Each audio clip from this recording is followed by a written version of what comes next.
जय हिंद साथियों, physical education world में आपका स्वागत है। साथियों, आज की क्लास बहुत ही इंपॉर्टेंट होने वाली है। आज की क्लास में हम लोग Rajasthan PTI third grade exam 2022 के पेपर को डिस्कस करने वाले हैं। दोस्तों, वीडियो में आ गए हो तो अंत तक बने रहिए। आज की क्लास से आपको बहुत ही फायदा होने वाला है। जो भी साथी मेरे चैनल पर पहली बार आए हैं, प्लीज़ चैनल को सब्सक्राइब कर लें। साथियों, चलते हैं अपनी क्लास की ओर। अपने वीडियो को स्टार्ट कर लेते हैं। क्वेश्चन नंबर 41, बास्केटबॉल कोर्ट का माप होता है। तो साथियों, बास्केटबॉल कोर्ट का जो माप होता है 28 × 15 मीटर होता है। सही जवाब ऑप्शन ए हो जाएगा, 28 × 15 मीटर। क्वेश्चन नंबर 42, शारीरिक शिक्षा के विद्यार्थियों को खेल मनोविज्ञान पढ़ाया जाता है क्योंकि। दोस्तों, राजस्थान आयोग द्वारा ये क्वेश्चन डिलीट कर दिया गया था।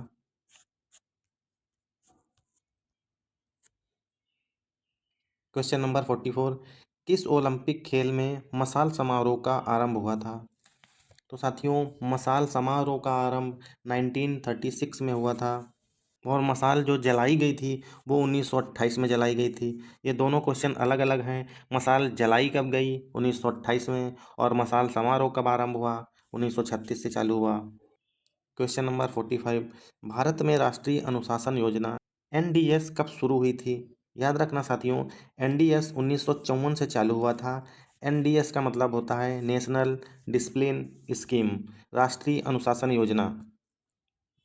क्वेश्चन नंबर 46, पुशअप्स उदाहरण है। याद रखना साथियों, ऑप्शन बी इसका सही जवाब हो जाएगा। सेकंड क्लास उत्तोलक होता है। उत्तोलक क्या होता है?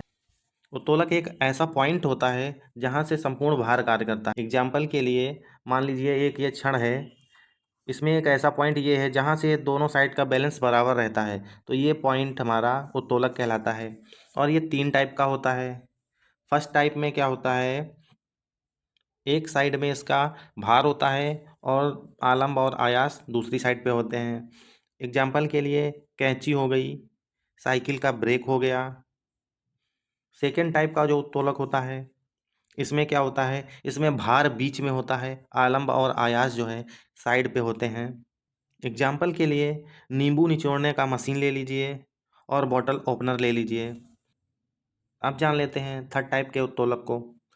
थर्ड टाइप के उत्तोलक में भार और आयास किनारों पर होते हैं, इसमें आलम्ब जो है बीच में होता है।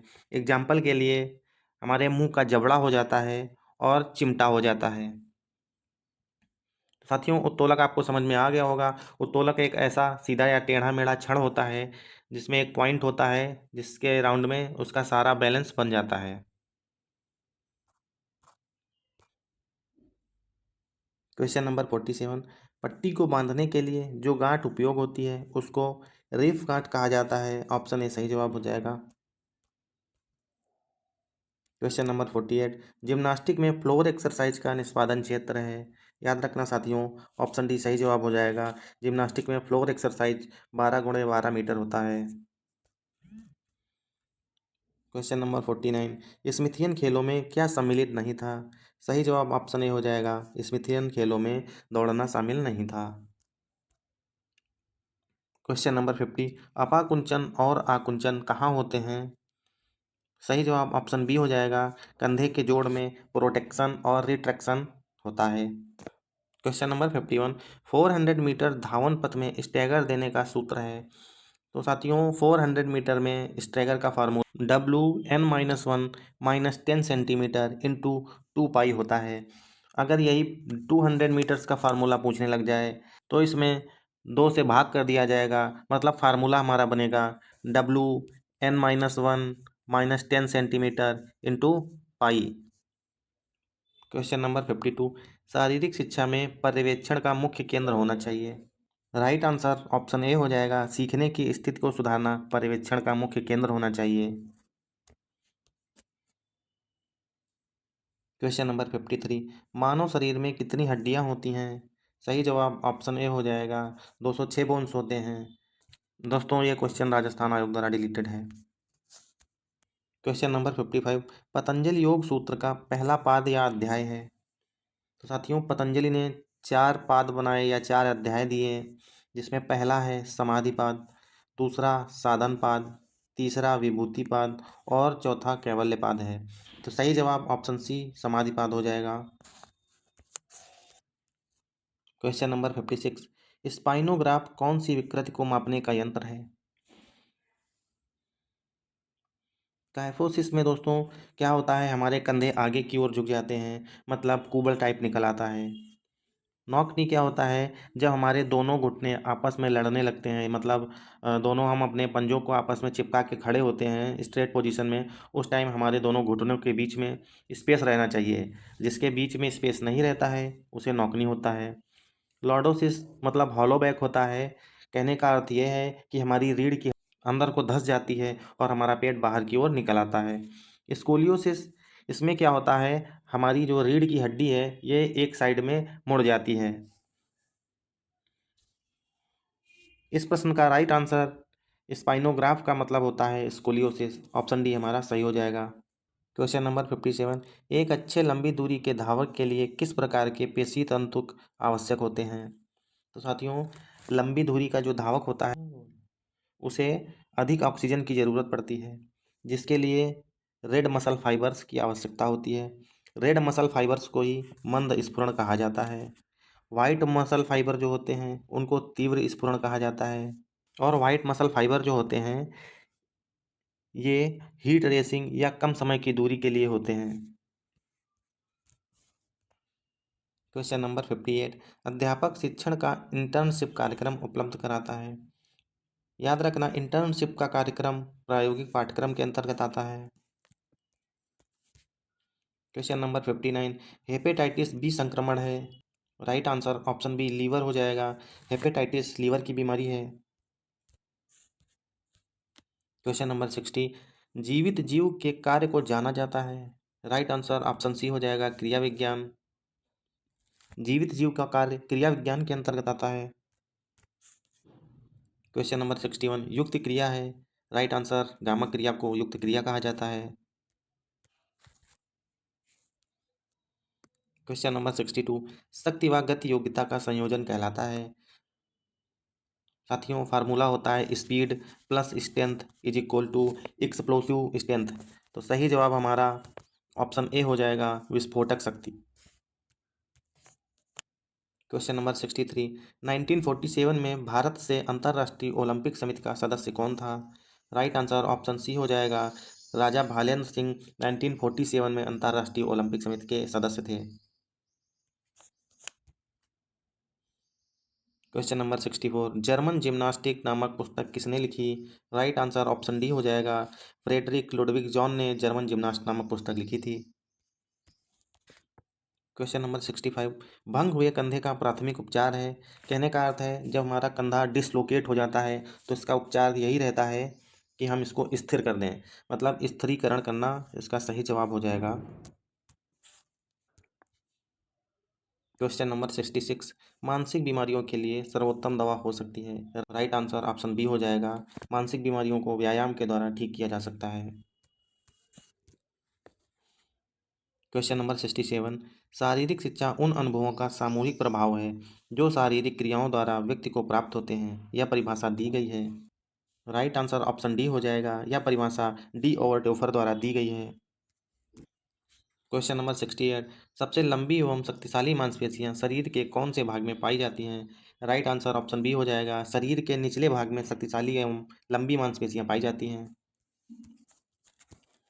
क्वेश्चन नंबर 69, लाल रक्त कणिकाओं का जीवन चक्र होता है। राइट आंसर ऑप्शन सी हो जाएगा, आरबीसी का जीवन काल 120 दिन का होता है। क्वेश्चन नंबर 70, फीफा का मुख्यालय कहाँ स्थित है? सही जवाब ज्यूरिख में है। ज्यूरिख स्विट्जरलैंड में है और फीफा की स्थापना 1904 ईस्वी में पेरिस फ्रांस में हुई थी। क्वेश्चन नंबर 71, मनोरंजन का एक प्रकार कहानी कहना अभी तक इस समूह में बहुत लोकप्रिय है। ऑप्शन डी सही जवाब हो जाएगा, ग्रामीण लोगों में कहानी कहना अभी तक बहुत ही लोकप्रिय है। दोस्तों, ये क्वेश्चन आयोग द्वारा डिलीटेड है। क्वेश्चन नंबर 73, एक बालक या बालिका के शरीर संरचना संबंधी आयु पता की जाती है। सही जवाब ऑप्शन ए हो जाएगा, कंकाल की एक्स किरणों द्वारा हम बालक या बालिका के शरीर रचना संबंधी आयु को जान सकते हैं। क्वेश्चन नंबर 74, खेल मनोविज्ञान की प्रथम प्रयोगशाला किसने स्थापित की? सही जवाब ऑप्शन डी हो जाएगा, कार्ल डियम ने मनोविज्ञान की प्रथम प्रयोगशाला का स्थापना किया था। क्वेश्चन नंबर 75, मनोशारीरिक का मनोकारक क्षेत्र संबंधित है। राइट आंसर ऑप्शन सी हो जाएगा। मनोशारीरिक का मनोकारक क्षेत्र गति कौशल से संबंधित है। क्वेश्चन नंबर 76, मांसपेशियों की बीमारी को कहते हैं। ऑप्शन बी सही जवाब हो जाएगा। मांसपेशी की बीमारियों को मायोपैथी कहा जाता है। मायोलॉजी क्या होता है? इसमें मांसपेशियों का अध्ययन किया जाता है। साइकोलॉजी के अंतर्गत व्यवहार का अध्ययन किया जाता है। एस्ट्रोलॉजी भविष्य की घटनाओं को बताने वाले एस्ट्रोलॉजर जो होते हैं उनसे संबंधित है। क्वेश्चन नंबर 77, प्रभावी अवधिकालीनता के लिए मुख्य विचार किस पर होना चाहिए? सही जवाब ऑप्शन बी हो जाएगा। शिखर प्रदर्शन प्राप्त करना। साथियों, कहने का अर्थ ये है कि जब भी हम किसी भी काम को अपने पीरियड्स में बांट लेते हैं, छोटे छोटे टुकड़ों में, तो उसका जो मुख्य विचार क्या होना चाहिए? क्वेश्चन नंबर 78, संधियों का अध्ययन कहलाता है। राइट आंसर ऑप्शन ए हो जाएगा। ऑर्थोलॉजी कहा जाता है। ऑर्निथोलॉजी को मकड़ियों का अध्ययन करने के लिए किया जाता है। नेफ्रोलॉजी नेफ्रोलॉजी जो होती है ये किडनी का अध्ययन करती है। कार्डियोलॉजी इसके अंतर्गत हार्ट का अध्ययन किया जाता है। क्वेश्चन नंबर 79, किन्सियोलॉजी का व्युत्पत्ति मूलक अर्थ है। कहने का अर्थ है किन्सियोलॉजी क्या है? ऑप्शन ए सही जवाब हो जाएगा। किन्सियोलॉजी गति विज्ञान है। क्वेश्चन नंबर 80, आगा खां कप किस खेल से संबंधित है? राइट आंसर ऑप्शन ए हो जाएगा। आगा खां कप हॉकी से संबंधित है। क्वेश्चन नंबर 81, प्राणायाम हमें किस आसन में बैठकर करना चाहिए? राइट आंसर ऑप्शन ए हो जाएगा। प्राणायाम पद्मासन मुद्रा में किया जाना चाहिए।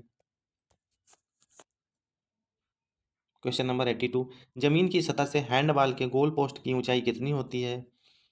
साथियों, हैंडबॉल का जो गोल पोस्ट होता है 3 × 2 मीटर होता है। 3 मीटर लंबाई होती है, 2 मीटर हाइट होती है। सही जवाब ऑप्शन ए हो जाएगा, 2 मीटर। क्वेश्चन नंबर 83, जब 10 टीम नॉकआउट खेल प्रतियोगिता में भाग लेती हैं तो फिक्सर डाले जाएंगे। सही जवाब ऑप्शन डी हो जाएगा, 4 राउंड लगेंगे। क्वेश्चन नंबर 84, 1 ग्राम फैट ऊर्जा प्रदान करता है। ऑप्शन डी सही जवाब हो जाएगा। 1 ग्राम फैट से 9.1 किलो कैलोरी ऊर्जा मिलती है।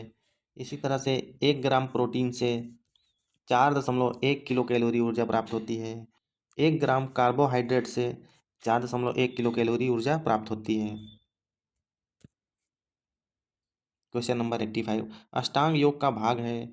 ऑप्शन ए सही जवाब हो जाएगा। आसन अष्टांग योग का भाग है। साथियों, ये आज की क्लास के हमारे 45 क्वेश्चन थे। उम्मीद करता हूँ आप लोगों को पसंद आए होंगे।